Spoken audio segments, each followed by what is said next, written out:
Hello again, Bill Schmidt with the Solutions Consultant Network for Eastern Nebraska, Southwest Iowa. Had a kind of a obscure question come up, and I thought it'd be an easy way to just do a quick video on this. How do I communicate from a panel view that's connected maybe to this L8 processor shown on the screen, and then go through the backplane, bridge out through another Ethernet card to like a controls level, plant level network between different areas, and then go into maybe another ControlLogix rack, and then out another card to an area that maybe has a PLC5 or something connected to it. So kind of a complex route. How do I do that from a panel view?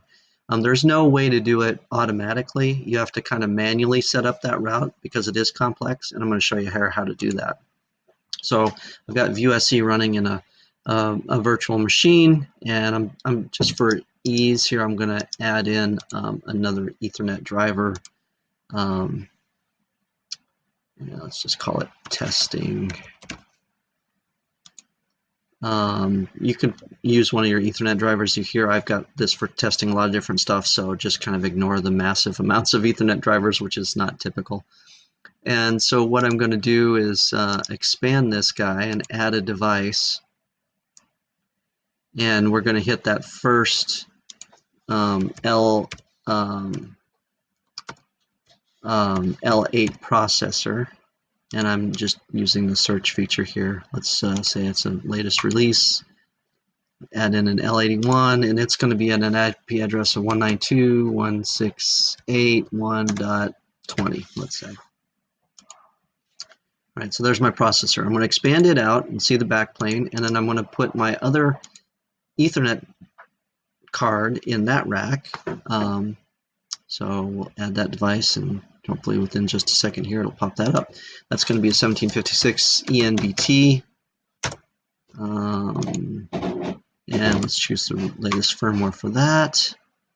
And its IP address is going to be a 172.17.17.24. Just some other, and let's say the slot for that was in slot 2. So in that back panel, there was another slot in the rack. It's in slot 2. It goes out to its Ethernet network, which is going to connect to yet another ControlLogix bridge, another two card system. So I'm going to hit the card that's on the 1756-ENBT. I could also manually navigate through this tree of things. It's just easier with the search tool. I'm lazy.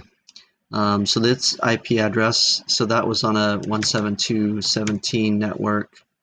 And it was, let's say, I don't know, 77.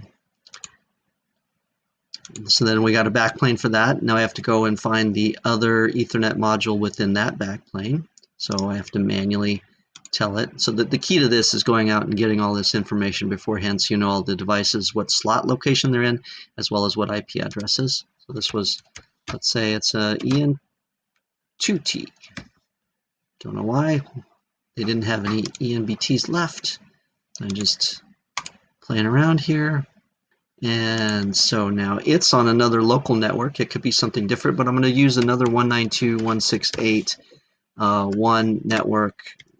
And the reason it can be the same subnet is because it's completely isolated and it's separated by those different cards. So it's kind of weird because we have same IP address ranges between two different systems, but because of the SIP protocol and the way it actually builds up its network path, it's unique because it'll go like 192.168, and then it'll go (0) to go to the backplane,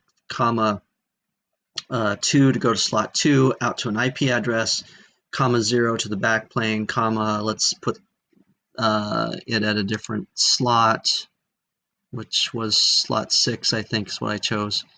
And then it goes out that way. So that the whole path and location of cards builds to the whole network address to make it unique. From here, we're going to say that this PLC5 is directly connected to it. And so in this case, I'm going to look for, maybe it's a PLC5 40E. So let's just search for that, L40E. Is that right? Yep, PLC5 40E. I'm going to add that guy in, and its IP address is another 192.168.1, and it's 110, let's say. And that's my end device. I can associate that with the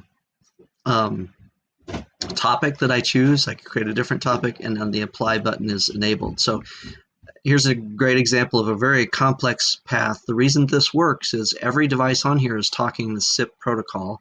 It's not bridging between different styles of, it's not going from like DH plus to something else, back to that, some non-SIP traffic. Remember, typically our older control systems in Allen Bradley used the PCCC protocol as opposed to the common modern common industrial protocol, the CIP protocol. It's a lot of letters spewing around here.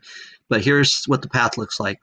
This communication path is going to hit the local processor, go through the backplane, go to an ENBT card on a different IP address, go out its Ethernet connection to another rack, which has an IP address of 172, hit its backplane, go through it, find the EN2T card, and go out its Ethernet port to a local PLC5 that's directly connected to that. And I can keep adding these layers. I couldn't bridge through a PLC5, but it could hit another ControlLogix rack and go down even more. So there's lots of levels to this scheme. But the key is you just have to start doing this complete thing of right-click, add device, pick the device, build it up. So if you know this, what it looks like in theory, you just build it up, and then once you're at the end device, you can apply it to your device shortcut.